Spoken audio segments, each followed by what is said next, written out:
Matau whātino Samoa Entertainment TV vai pia ile nei foi tulama na tamua. Ai usi mai whafonga. O whaasalo le lua maasina talo na avea sau malolo le ofisa sili il pulengo tulisia Samoa. Whamtuainu suifua le na tai.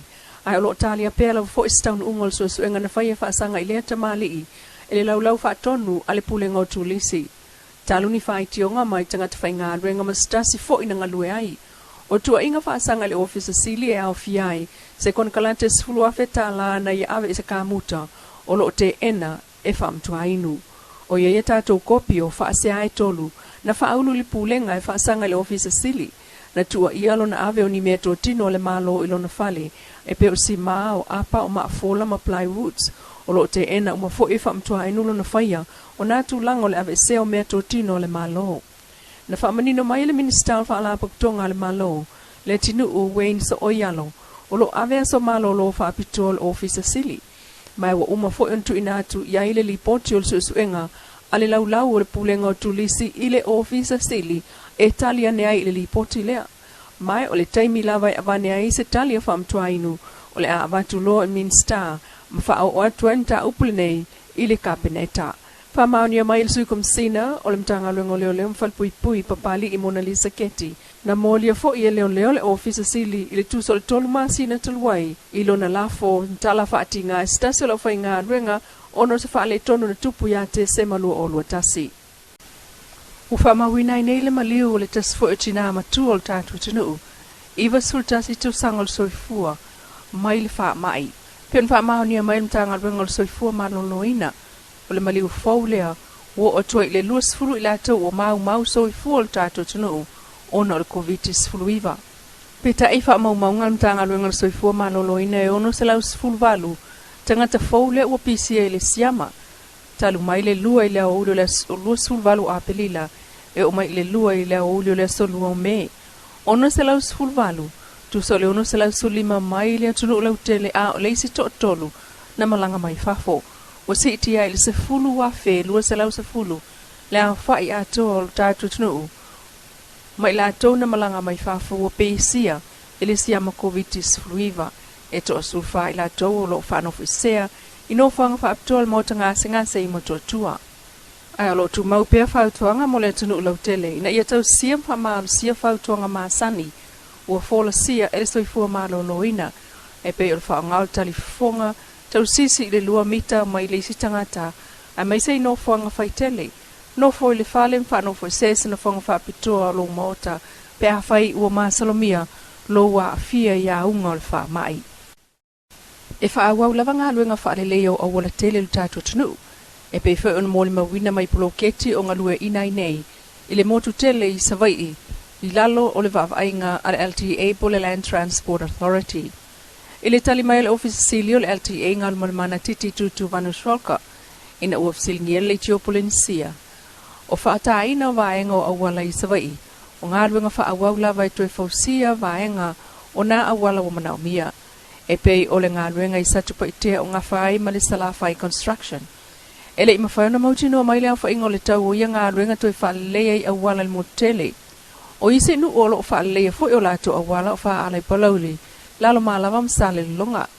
Mai tolu company fai awala o lo ngalulue ai. O le pia lua, o le ot, ma le faiko. O le tausanga talwain wha mauni ar kāpeneta ngā ruenga o awala o tā ua ilunga. Ma wha mawina, le lato li poti wha alkoa te tausanga. I lalo tausanga wha altupe lua tasi. Ma tangia ilunga li poti o le mtanga ruenga o wha ala poptonga al malo. O mai ai whalafo ingal parlemene le pili toi teu tula fono so tanga vale le o leipa. Mga luenga lua ina solulu vaso nei. Ma whase atua iloa i le Economic Sector Committee. Mo le lanto ilo ilonga matoi li potia nel parlemene. Le minister whala poptonga le malo le tinu uwein sa o yalo na ia tala noa i vaenga autu o le pili teu. E au fiai pui nga masa wanga e pe ul whaoli mamata ngā. Wha malo sia leo le malo si angol tangata siasi ile fale fai ngā ruenga, e avele whaasalanga e le sile atu i le awheta la, ma le ta ilua tausanga ma ilo, le tutongi maulalo. Ma le tuesi atu le taimi o pēmita fai ngā ruenga, ma i le lua i le tolu tausanga. Si iti o tausanga whaatanga o tamaite fai ngā ruenga ai, ma i le sfulima le sfulona tausanga le matua. Io ngā tasi ma le whaalapo tonga o Labour whaalawao malo, o le International Labour Organisation, ma le tausanga whaamano sia mo le a o oina, o le tamaititi lalo o le tulafono a onga lua o iwa, po le Education Act lua whema le iwa.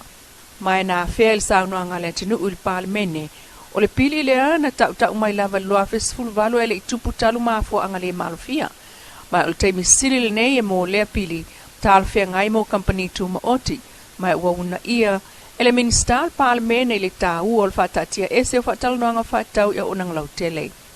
Nā ngia mai fol sanga minister, o le tulafono le loa fesfulu tolu, o lo mulmul ta ia lava, ile ta iala o ta ua mai le tulafono lava leo ta siwa vitulua, ma ona teu tala whea ngai, e o ngā ta siai mawaenga mana o mia mai, ele ILO, o se whaalapo tonga whaalawao malo e ta ua i tonu o le tulafono, na ia oto mai fo i teunga o le luafe sultolu, e whaata ua ai le a iala tangata, o le whaia o whaalapo tonga o aso malo lo mo tina, matama, ma le whaasao tusilima i whalewhai ngā renga.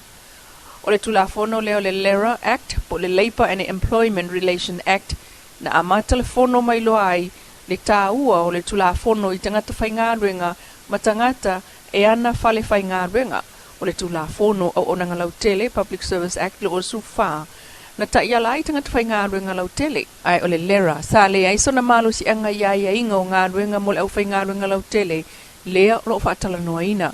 Sauna fo ile tinu e tau Committee on Sicily le ngana wha o ngā i tala whea ngai ma le pili i a sao leon wha liu o ai inga fo ia le ILO ma lato ta ia le pule lava Samoa pe wha o ngā ai o ngā ruenga le nā Committee ma ta i tūl tala whea ngai ai o le wha tala noanga le pili nein a mata mai loa whe survalu ma o lena iai li taimi e tā pena mai ai lona teunga.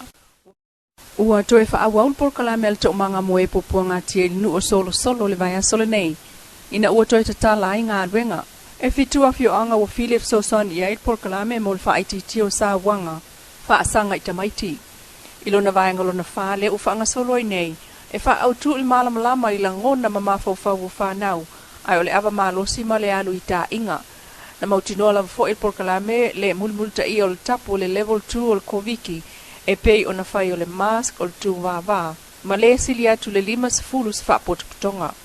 Na fianga solo e fitu iai nu, ua fili mol por kalamele nei, ale UNICEF Pasifika e aunga, i lea o oina leo mātua le lava si la fia i sa wanga whaasanga i tamaiti, ma ia wha au ngā me to tia e siti ai o lato tiu te wha mātua. E se foi malo le lei le tau singa o ua mātua. O le a e malanga lai whafu, wade waru e se atu, ai o te wha manuia ia te oina. Pamahalo mai lo tina. Ai o te rofa mani wha maoni e te oi. O oe o la upeni. O oe fo o la upepe. O le wiki la mani. Ina ua mananga lea ni sa matu. Na matua i tangi ya mafusi a. Papia mai. O la ngona. O la ngona lo le a fama lo le usai ya ti oi a mea oi se usia ai le wa o lo e se lo wa lo fa ma o ni ya ja sa o fa ya ti alu malo mo ti no ke le ngano la wa o ya ja o te lo fa te le fa ma ngano mai ko lo ti na Ele fatal nanga ma le mafatilo e fai la unga o solo na ia vi i ai por kalame ua iloa ai le tā ua o le soʻotaga mātua ma whanau, e te te atu i sa wanga i a inga nuu ma au lotu, ma ia whaamalo ai i le porkalame. Ai le isi vaenga o le porkalame lava le nei o le vaenga talavou, le ai tau la i lava la tau i awala i pui mai ai le ava malosi, fuala au whaasaina ma le alu i tā inga, e le ngata ina oa o le iloa pui o lona talavou, ai o wala whaasanga ilu i tau o leo langa, o le wha moe to manga ia wha awawa i nisi nuu ua Vili ia maua ni mātua malamalama. Ai o whanau to levo fo e whai ma whata ita inga i le anga i luma. Māloa i ai le sao le UNICEF. Ai whaaftai ai fo i le nuu solo le ngā ruinga whai whatasi. La Samoa Entertainment TV mai e pia, whaupunga o tamua le aso atai au i le alofa le atua ai pasoi fuania.